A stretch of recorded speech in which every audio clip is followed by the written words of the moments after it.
नमस्कार, मैं doctor Narendra Pandey allergy asthma centre की ओर से। आशा करते हैं आप लोग स्वस्थ होंगे, खुशहाल होंगे।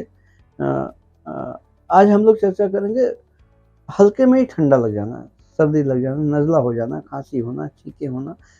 ये सब एक एपिसोड ठीक हुआ कि नहीं दोबारा फिर शुरू हो गया। ऐसा क्यों होता है? इसके विषय में हम लोग आज चर्चा करने वाले हैं। आप लोग जो लोग नए दर्शक आए हैं उनसे अनुरोध करता हूँ, वीडियो पसंद आए तो लाइक करें, सब्सक्राइब करके जाना। अगर शेयर करेंगे तो बहुत लोग जिनको नहीं पता है उनको भी जानकारी हासिल होगी, और पुराने दर्शक जो लाइक, सब्सक्राइब, कमेंट, शेयर कर रहे हैं उनको मैं बहुत-बहुत धन्यवाद देता हूँ। तो बहुत सारे लोगों में ऐसा देखा गया है कि थोड़ा-सा मौसम करवट बदला कि नहीं तुरंत ठंडा लग गया। ठंडा लगने में भी 2 तरह का होता है, एक होता है सीज़नल और एक होता है perennial allergic rhinitis. Seasonal allergic rhinitis में मौसम के बदलाव में ये होता रहेगा, और कुछ लोगों को पेरिनियल होता है, सालों भर ठंडी लगा हुआ है।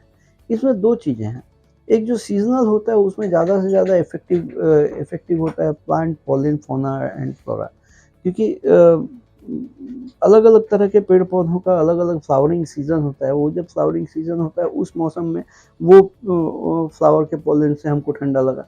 दूसरा कोई फ्लावर दूसरे सीज़न में आया, उसके फ्लावर से मुझे ठंडा लगा, उसके पॉलिन से ठंडा लगने वाला, एलर्जिक कैस्केड होने वाला प्रवृत्ति शुरू हुआ। और कुछ लोगों को होता है पेरिनियल, सालों भर लगा रहता है। तो सालों भर लगा रहने वाला भी ऐसा कुछ-कुछ पेड़-पौधा हम लोग के एटमॉस्फेयर में जो सालों भर फ्लावरिंग उनका चलते रहता है, सालों भर उनका पॉलिन्स रिलीज़ होते रहता है, इसलिए वो सालों भर पकड़ के रखता है।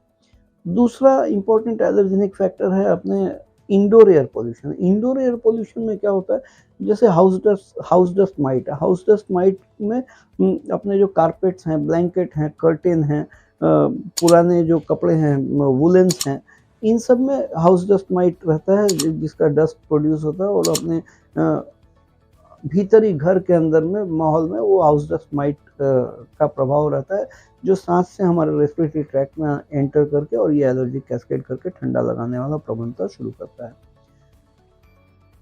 ये भी एक कारण हो सकता है पेरिनियल एलर्जिक राइनाइटिस का और पेरिनियल एलर्जिक डिसऑर्डर का, पेरिनियल एलर्जिक मैनिफेस्टेशंस का। तीसरा, बहुत सारे इंसेक्ट्स हैं हम लोग के एटमॉस्फेयर में जिनका फ्यूम बहुत इम्पोर्टेंट होता है, जिनका फ्यूम से हम लोग एलर्जिक होते हैं। जैसे कॉकरोच, उसका कुछ गंध नहीं है, लेकिन उसका नेचुरली गंध है, जो एक एक ऐसा जगह है जहाँ बहुत सारे कॉकरोच हैं। आप वो अचानक से डोर खोलेंगे तो आप फ़ील कर पाएँगे कि ये कॉकरोच का महक है, लेकिन एक सिंगल कॉकरोच का तो महक आप फ़ील नहीं कर पाएँगे, क्योंकि हमारे सेंसिबल लेवल से नीचे उनका फ्यूम है, लेकिन है। वो भी जाके एलर्जिक कंडीशंस पैदा करता है। डस्ट है, फंजाई है, फफूंदा है, जो हम लोग का एसी वगैरह रखते हैं घर में, एसी का बराबर सर्विसिंग नहीं रहने से उसके अंदर फफूंदा पैदा होता है। आँख से दिखाई नहीं देता है, लेकिन उस हवा के साथ आता है जो हम लोग के साँस के साथ अंदर शरीर में प्रवेश करता है। इसलिए हम लोगों को बहुत ज़रूरी है देखना और फ़ोकस करना एनवायरमेंटल एलर्जेंस के ऊपर। एनवायरनमेंट में जो एलर्जीज़ हैं, एनवायरमेंटल जो पॉल्यूटेंट्स हैं, उनके ऊपर तवज्जो देना। उनके ऊपर तवज्जो देने के लिए ऐसे तो हम लोग हवा को छान नहीं सकते हैं, खोज नहीं सकते हैं। इसलिए हम लोग करते क्या है कि मॉडिफाइड स्किन प्रिक टेस्ट चमड़े में करते हैं। चमड़े में एलर्जी टेस्ट करके पहचान करते हैं किन-किन चीज़ों से हो रहा है, कितने परिमाण में हो रहा है।